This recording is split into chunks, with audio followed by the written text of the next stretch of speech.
સ્થાપના કરવાનો હોય.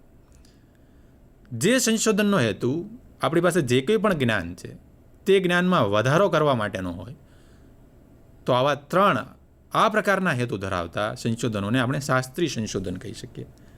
તો શાસ્ત્રીય સંશોધન એટલે શું? તેના વિશેની ઘણી બધી વ્યાખ્યાઓ આપણને મળે છે. જેમ કે કાર્ટર વી ગુડ નામનો વિદ્વાન એમ કહે છે કે શાસ્ત્રીય સંશોધન એટલે એવું સંશોધન કે જે વૈજ્ઞાનિક જ્ઞાનમાં વધારો કરવા માટે હાથ ધરાતું સંશોધન છે. તો આમ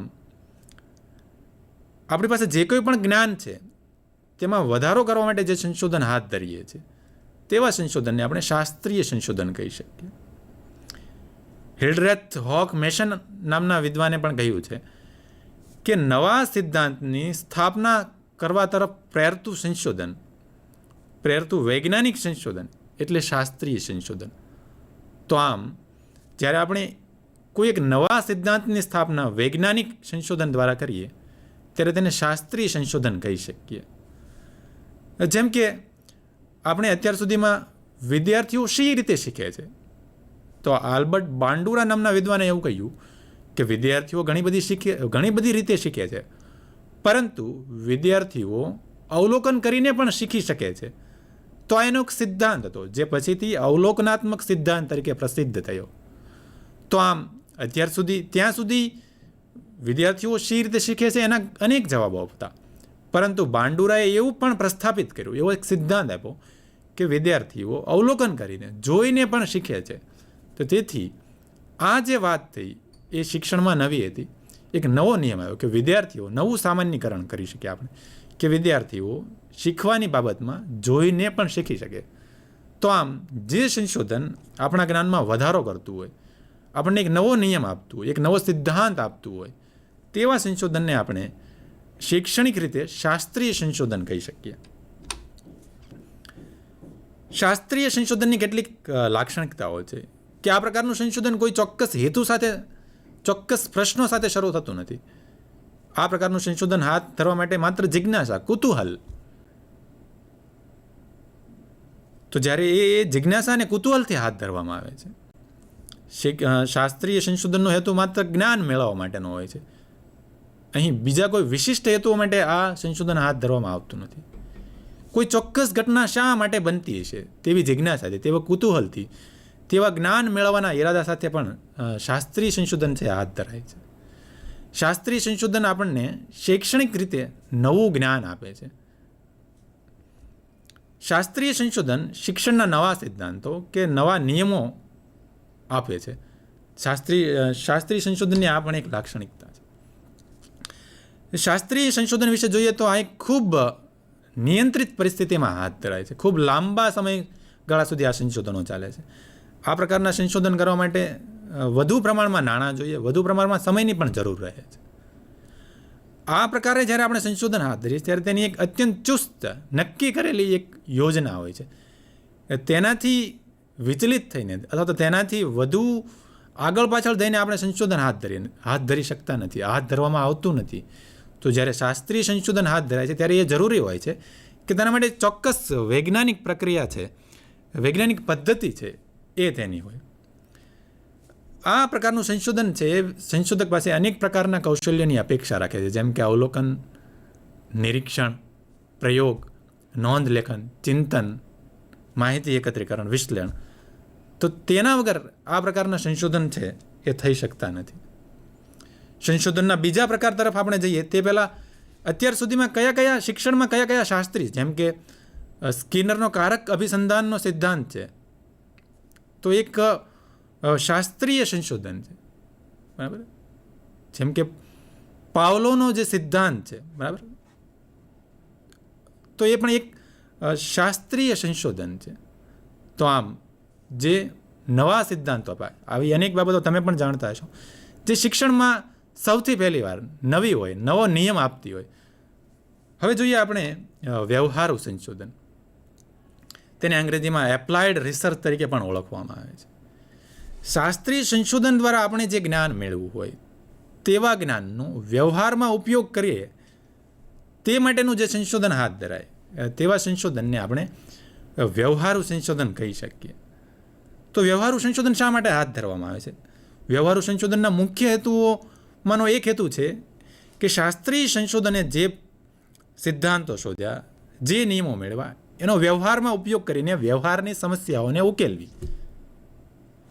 શાસ્ત્રીય સંશોધન એટલા માટે પણ હાથ ધરવામાં આવે કે વ્યવહારુ સંશોધનનો એક હેતુ આ પણ છે કે શાસ્ત્રીય સંશોધનોએ જે પરિણામો આપ્યા તેને આપણે આપણા વ્યવહારમાં લાગુ પાડીએ અને વ્યવહારુ સમસ્યાઓને ઉકેલીએ. શિક્ષણમાં જે સમસ્યાઓ છે એ સમસ્યાઓને ઉકેલવા માટે શાસ્ત્રીય સંશોધનનો, મૂળભૂત સંશોધનનો, પાયાના સંશોધનોનો ઉપયોગ કરવો એ શાસ્ત્રીય સંશોધનની વ્યવહારુ સંશોધનની એક હેતુ રહેલું છે કે આ દુનિયા પર જે કોઈ પણ નિયમો, જે સિદ્ધાંતો અસ્તિત્વ ધરાવે છે તેનો ઉપયોગ કરીને વ્યવહારની સમસ્યાઓને ઉકેલવી. તો વ્યવહારુ સંશોધનની લાક્ષણિકતાઓનો અભ્યાસ કરીએ. ડેવિડ જે ફોક્સ છે એણે એક વ્યવહારુ સંશોધન વિશે કહ્યું કે વ્યવહારુ સંશોધન એ તેના અંતિમ સ્વરૂપમાં વિશિષ્ટ વ્યવહારુ સમસ્યા ઉકેલવા તરફ પ્રેરિત હોય છે અને પછી તે દરમિયાન કોઈ એક પણ પ્રકારનું નવું જ્ઞાન ઉમેરાય તેવું બની શકે. એટલે આમ વ્યવહારુ સંશોધન એટલે ટૂંકમાં એવું કહી શકીએ કે એવું સંશોધન જે શિક્ષણની વ્યવહારુ સમસ્યા ઉકેલી શકતો હોય. જેમ કે આપણે મૂલ્યાંકન કેવી રીતે કરવું જોઈએ તો વધુ સારી રીતે આપણે આપણા વિદ્યાર્થીઓને ઓળખી શકીએ. તો આમ મૂલ્યાંકન કેવી રીતે કરવું જોઈએ તે માટે જે આપણે કામ કરીએ છીએ તે વ્યવહારુ સંશોધન છે. હિલ્ડરેથ હોક મેશન નામના વિદ્વાને એવું કહ્યું છે કે નવી પ્રક્રિયાના વિકાસમાં મૂળગત સંશોધનના તારણો અને તેની ઉપયોગિતાને લાગુ પાડવા માટેનું સંશોધન એટલે વ્યવહારુ સંશોધન. આપણે આપણી નવી સમસ્યાઓને ઉકેલવા જે પહેલાં શોધાયેલું જ્ઞાન છે એને જો લાગુ પાડીએ તો તેવા સંશોધનને આપણે વ્યવહારુ સંશોધન કહી શકીએ. વ્યવહારુ સંશોધનની પણ કેટલીક ચોક્કસ લાક્ષણિકતાઓ છે. આપણે સંક્ષિપ્તમાં તેને સમજવાનો પ્રયત્ન કરી શકીએ કે વ્યવહારુ સંશોધન છે એ શોધાયેલા જ્ઞાનનો ઉપયોગ કરીને સમસ્યાઓને ઉકેલવાનો પ્રયત્ન કરે છે. વ્યવહારુ સંશોધન છે એ શાસ્ત્રીય સંશોધનના આધાર પર આગળ વધે છે. એટલે કે વ્યવહારુ સંશોધન છે એ મૂળભૂત સંશોધન, પાયાના સંશોધનનો આધાર લઈ અને પછી આગળ વધે છે. શિક્ષણની વ્યવહારુ સમસ્યાઓને ઉકેલવા માટે આ પ્રકારનું સંશોધન છે એ કામ કરે છે. જેમ કે કઈ પદ્ધતિએ ભણાવવું જોઈએ, કેવી રીતે ભણાવવું જોઈએ, મૂલ્યાંકન કેવી રીતે કરવું જોઈએ, અભ્યાસક્રમ કેવો રચવો જોઈએ. તો આ બધી શિક્ષણની વ્યવહારુ સમસ્યાઓ છે. આ માટે આપણે જે કંઈ પણ સંશોધનો હાથ ધરીએ છીએ તે બધા સંશોધનોને વ્યવહારુ સંશોધન કહી શકીએ. આ સંશોધન ચોક્કસ સમસ્યાઓને ધ્યાને લઈને હાથ ધરાયેલું હોય છે. આ સંશોધન કરવા માટે પણ ચોક્કસ સંશોધન પદ્ધતિ, ચોક્કસ અંકશાસ્ત્રી પ્રયુક્તિઓનું જ્ઞાન હોવું એ આવશ્યક છે. સૌથી પહેલાં આ સંશોધન હાથ ધરતા પહેલાં સંશોધક ચોક્કસ પ્રકારની સંશોધન યોજના વિકસાવે છે, પદ્ધતિ નક્કી કરે છે અને પછી આગળ વધે છે. હવે જોઈએ હેતુની દ્રષ્ટિએ સંશોધનનો ત્રીજો પ્રકાર ક્રિયાત્મક સંશોધન. ક્રિયાત્મક સંશોધનને અંગ્રેજીમાં એક્શન રિસર્ચ એવું પણ કહે છે. તો તેનો હેતુ વિશિષ્ટ અને સ્થાનિક શૈક્ષણિક સમસ્યાઓને ઉકેલવાનો હોય છે. આ એક એવું સંશોધન છે જે માત્ર આપણી વિશિષ્ટ સ્થાનિક લોકલ સમસ્યાઓને ઉકેલવા માટે હાથ ધરાય. જેમ કે આપણી એક સમસ્યા છે કે શા માટે મોટાભાગના વિદ્યાર્થીઓ ગેરહાજર રહેતા હશે, શા માટે વિદ્યાર્થીઓના અક્ષર સારા નથી, શા માટે વિદ્યાર્થીઓ ઉચ્ચારણમાં ભૂલ કરે છે, શા માટે કેટલાક વિદ્યાર્થીઓ પ્રાર્થના સભામાં બોલવા માટે ઊભા થતા નથી. તો આ સમસ્યા આપણી પોતાની છે. આ એક વૈશ્વિક સમસ્યા નથી, આપણી પોતાની છે અને સ્થાનિક છે. તો આ પ્રકારની સ્થાનિક સમસ્યાઓને ઉકેલ મેળવવો એ ક્રિયાત્મક સંશોધનનો મુખ્ય હેતુ છે. આપણી જે સ્થાનિક સમસ્યા છે, જેમ કે શા માટે કેટલાક વિદ્યાર્થીઓ સહઅભ્યાસક પ્રવૃત્તિઓમાં જોડાતા નથી, તો તેના માટે વૈજ્ઞાનિક દૃષ્ટિકોણથી અભ્યાસ કરવો તે પણ ક્રિયાત્મક સંશોધનનો એક હેતુ રહેલો છે. આપણે જે શિક્ષણ કરાવ્યું છે એટલે કે અધ્યાપન પ્રક્રિયા ચલાવે છે તેમાં વધુ ગુણવત્તા કઈ રીતે લાવી શકાય તેના માટે પ્રયાસ કરવો તે પણ એક ક્રિયાત્મક સંશોધનનો હેતુ રહેલો છે. તો ક્રિયાત્મક સંશોધન એટલે શું તેને જો વ્યાખ્યાયિત કરવું હોય તો જ્હોન ડબલ્યુ બેસ્ટે કહ્યું છે કે ક્રિયાત્મક સંશોધનનો હેતુ શાળા અને શૈક્ષણિક પ્રક્રિયાઓને સુધારવાનો છે. એટલું જ નહીં, અને જેઓ આ સુધારણા કરવા માગે છે તેઓને પણ સુધારવાનો છે. એટલે કે જે સંશોધન વડે આપણે આપણી શાળાઓને સુધારી શકીએ, આપણે આપણી શિક્ષણ પ્રક્રિયાને સુધારી શકીએ, એટલું જ નહીં, જેઓ આ બંનેને સુધારવા માગે છે એવા લોકો એટલે કોણ? શિક્ષક, આચાર્ય, નિરીક્ષક.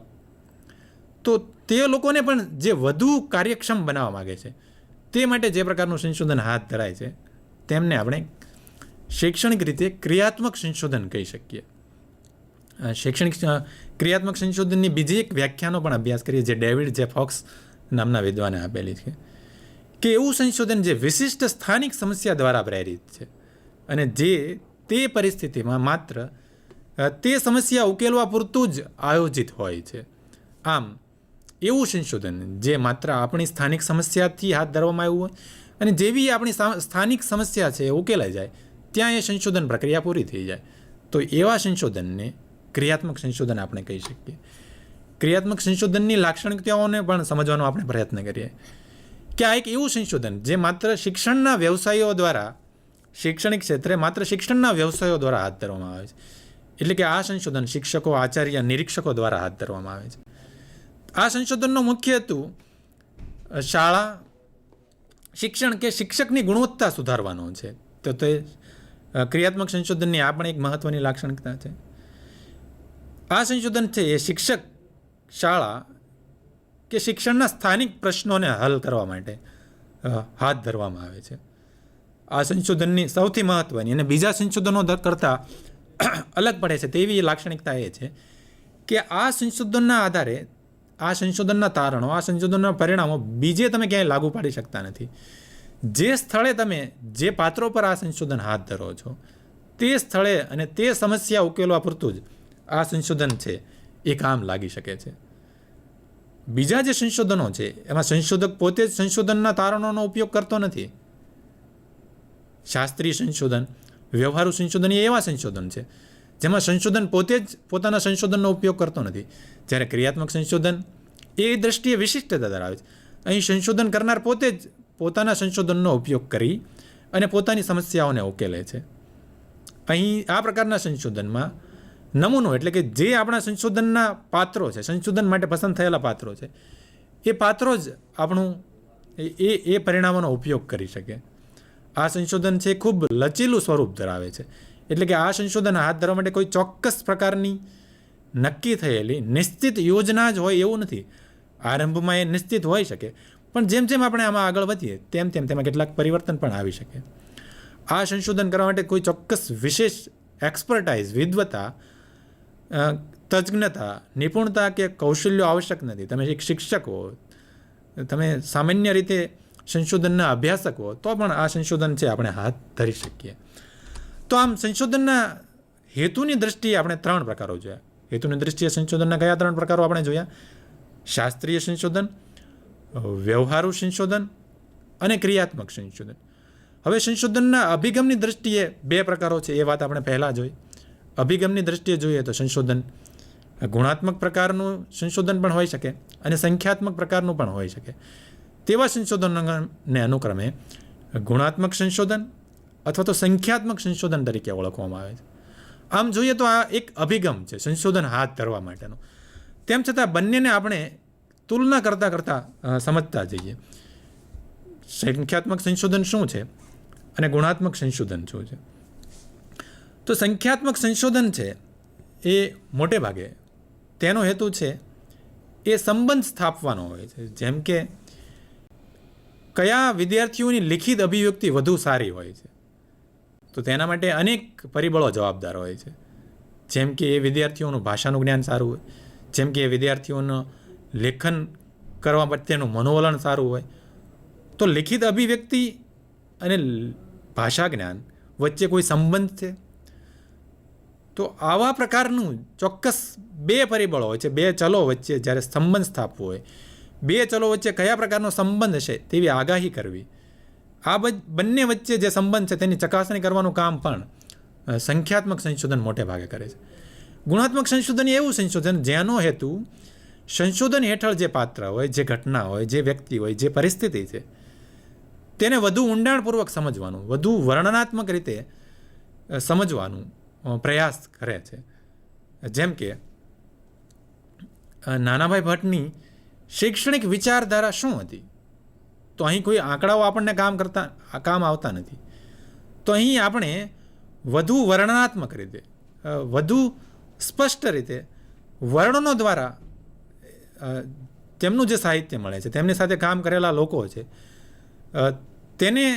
તેના પાસેથી સમજીને, વર્ણનો મેળવીને આપણે તેમની ફિલોસોફી શું હતી તે સમજવાનો પ્રયત્ન કરીએ છીએ. સંખ્યાત્મક સંશોધનમાં માહિતી છે એ આંકડાકીય સ્વરૂપે હોય છે, જ્યારે ગુણાત્મક સંશોધનમાં માહિતી છે એ શાબ્દિક સ્વરૂપે હોય છે અથવા તો ચિત્રાત્મક સ્વરૂપે હોય છે. સંખ્યાત્મક સંશોધન છે એ માપન કરી શકાય, જેનું માપન બીજા લોકો પણ કરી શકે તેવા પુરાવા પર આધાર રાખે છે, જ્યારે ગુણાત્મક સંશોધન છે એ જેનું વર્ણન કરી શકાય શબ્દો દ્વારા, ચિત્રો દ્વારા, તેવા પુરાવા પર આધાર રાખે છે. સંખ્યાત્મક સંશોધનમાં પ્રયોગ પદ્ધતિ, સર્વે પદ્ધતિ, સહસંબંધાત્મક જેવી સંશોધન પદ્ધતિઓનો ઉપયોગ મોટે ભાગે કરવામાં આવે, જ્યારે ગુણાત્મક સંશોધનમાં વિષય વસ્તુ વિશ્લેષણ, ઐતિહાસિક વગેરે જેવી સંશોધન પદ્ધતિઓનો ઉપયોગ કરીને આ પ્રકારના સંશોધનો હાથ ધરવામાં આવતા હોય છે. સંખ્યાત્મક સંશોધન કરવા માટે જે તમે નમૂનો આપણે પસંદ કરીએ છીએ તે મોટે ભાગે મોટો હોય છે, અત્યંત વધુ સંખ્યામાં તેમાં પાત્રો છે એ લેવામાં આવે છે, અને આપણે જે નમૂનો પસંદ કરીએ છીએ તે વ્યાપ વિશ્વનું પ્રતિનિધિત્વ કરતો હોય છે, અને અહીંની જે નમૂના પસંદગી છે તે પણ સંભાવ્ય નમૂના પસંદગી હોય છે. એટલે કે આ પ્રકારના સંશોધનોમાં જે નમૂનો પસંદ થાય છે તે પ્રતિનિધિત્વ ધરાવતો નમૂનો હોય છે, મોટો નમૂનો હોય છે. જ્યારે ગુણાત્મક સંશોધનમાં જે પ્રકારનો નમૂનો પસંદ થાય છે તે નાનો હોય છે અને તે પ્રતિનિધિત્વ ધરાવતો ન હોય, ઘટના સંદર્ભે તે યોગ્ય હોય તેવું પણ બની શકે. સંખ્યાત્મક સંશોધન માટે મુખ્યત્વે કસોટી, માપદંડ, પ્રશ્નાવલી, અનુસૂચિ, ઓળખ યાદી વગેરે ઉપકરણ તરીકે વાપરવામાં આવે છે. જ્યારે ગુણાત્મક સંશોધનમાં દસ્તાવેજો, પુસ્તકો, પત્રો, નકશો, ડાયરી, ચિત્રો, શિલ્પ, હસ્તપ્રત, અવલોકન વગેરે દ્વારા પણ માહિતી મેળવીને તે સંશોધન વિષયક સંબંધિત માહિતી મેળવી શકાય. સંખ્યાત્મક સંશોધનમાં અંકશાસ્ત્રીય પ્રયુક્તિઓ વડે આપણે માહિતીનું વિશ્લેષણ કરીએ છીએ, જ્યારે ગુણાત્મક સંશોધનમાં હેતુના સંદર્ભમાં કોઈ ચોક્કસ અંકશાસ્ત્રી પ્રયુક્તિઓ નથી હોય, પણ શાબ્દિક વિશ્લેષણ, વર્ણનાત્મક વિશ્લેષણ હોય છે.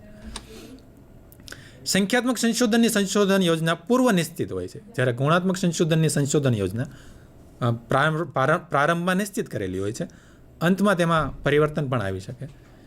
સંખ્યાત્મક સંશોધનના પરિણામો આંકડામાં હોય છે, જ્યારે ગુણાત્મક સંશોધનના પરિણામો શબ્દોમાં કે વર્ણનોમાં હોઈ શકે.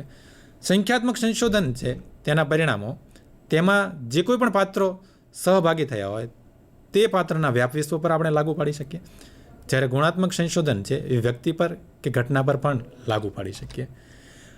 આટલી વાત કર્યા પછી શૈક્ષણિક